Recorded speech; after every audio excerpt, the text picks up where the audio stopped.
దోపిడీని బయటికి తీసుకొచ్చే ప్రయత్నం చేసినా వారిని ఇబ్బంది పెట్టడానికి, వారి గొంతు నొక్కడానికి అడ్డమైన కేసులు, పనికిమాలిన వేధింపులు అన్నట్టుగా నడుస్తూ ఉంది.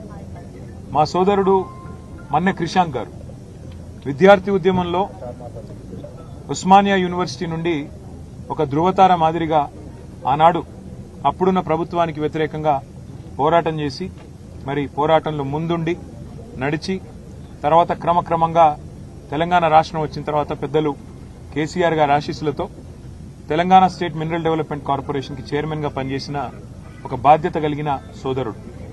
స్వయంగా తాను కూడా ఒక న్యాయవాది, చదువుకున్న పిల్లోడు, పీహెచ్డీ చేసిన పిల్లోడు. మరి అట్లాంటి తమ్ముడు గత 2.5 సంవత్సరాలుగా ఒకటే పని చేస్తా ఉన్నాడు. ఈ ప్రభుత్వంలో జరుగుతున్న అవినీతిని అడుగడుగునా ప్రశ్నిస్తున్నాడు, బయటపెడుతున్నాడు. ప్రభుత్వం చేస్తున్న అరాచకాల్ని ఎప్పటికప్పుడు వెలుగులోకి తెస్తా ఉన్నాడు, ప్రజల దృష్టికి తెస్తా ఉన్నాడు. ఇవాళ ఆయన మీద కోపంతో ఆయనని ఒక పనికిమాలిన కేసులో, నిజానికైతే ఆయన మీద పెట్టిన కేసు 4 ఏళ్ల కంటే తక్కువ శిక్ష పడే కేసు, స్టేషన్లోనే బెయిల్ ఇచ్చి పంపించాల్సిన కేసు. కానీ జైల్లో పెట్టి, ఈరోజు 12వ రోజు జైల్లో పెట్టి హ్యాబిచువల్ అఫెండర్ అని, అంటే ఈ అబ్బాయి ఇలాగే క్రమేపీ మరి వరుసగా చేస్తున్నాడు ఈ పని అని చెప్పి కేసులు పెట్టి దాదాపు 35 కేసులు. అవి కూడా ఏం కేసులు? ముఖ్యమంత్రి రేవంత్ రెడ్డి గారి ప్రభుత్వం ప్రపంచ సుందరి పోటీలు ఏవైతే ఇక్కడ జరిగినాయో అందులో మిస్ ఇంగ్లాండ్ ని వేధించింది, 2 కాంగ్రెస్ నాయకులు ఆ అమ్మాయిని సెక్షువల్లీ హరాస్ చేసినారు అని ట్వీట్ చేస్తే ఒక కేసు. రేవంత్ రెడ్డి గారి అల్లుడు, వారి బినామీ కంపెనీలు, వాటికి సంబంధించిన భాగోతాన్ని బయటపెడితే మరొక కేసు. రేవంత్ రెడ్డి గారి బావమరిది సుజన్ రెడ్డికి అమృత్లో కాంట్రాక్ట్లు ఎట్లా ఇస్తారు, కేంద్ర ప్రభుత్వం మీరు కుమ్మక్కయ్యారు అని చెప్పి అది బయటికి తీసుకొస్తే మరొక కేసు.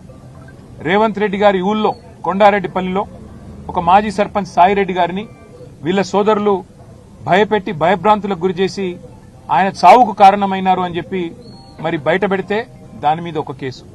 ఈ రకంగా 35 కేసులు తమ్ముడు మన్నె క్రిషాంక్ మీద పెట్టి ఇవాళ తనతో పాటు ఒక 10 మంది పిల్లల్ని ఇక్కడ తీసుకొచ్చి సంగారెడ్డి జైల్లో పెట్టి వారి కుటుంబ సభ్యులకు క్షోభ కలిగించడమే కాకుండా పైశాచికానందం పొందుతున్నారు ముఖ్యమంత్రి గారు.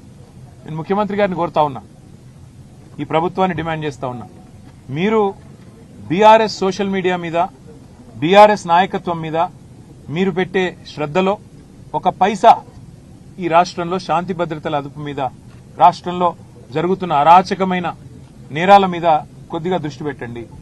నిన్న కరీంనగర్లో చూడండి, పట్టపగలు 11 గంటలకు, ఉదయం పగలు కూడా కాదు, ఉదయం 11 గంటలకి ఒక జ్యువెలరీ షాప్ మీద దాడి చేసి 4గురిని తుపాకీతో కాల్చేసి వాళ్ళందరూ హాస్పిటల్లో చావు బతుకుల్లో కొట్లాడుతా ఉన్నారు. అట్లాంటి పరిస్థితులు ఇవాళ రాష్ట్రంలో ఉంటే మీకేమో ఇంతసేపు మీ మీద ఎవరు ట్వీట్ పెట్టారు, ఎవరు ఇన్స్టాగ్రామ్ లో పోస్ట్ పెట్టారు, దీనివల్ల రేవంత్ రెడ్డి గారికి పరువు ఏమవుతుంది?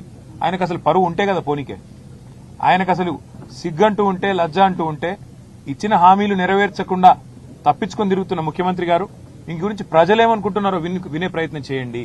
మా నాయకులను వేధించినంత మాత్రాన మాకు తాత్కాలికంగా కొంత ఇబ్బంది ఉంటుందేమో, కానీ భయపడేది లేదు, వెనక్కి తగ్గేది లేదు. నీ 420 హామీలు, నీ 13 డిక్లరేషన్లు, ఇవి అమలు చేసేదాకా మేము ప్రశ్నిస్తూనే ఉంటాం, పోరాడుతూనే ఉంటాం.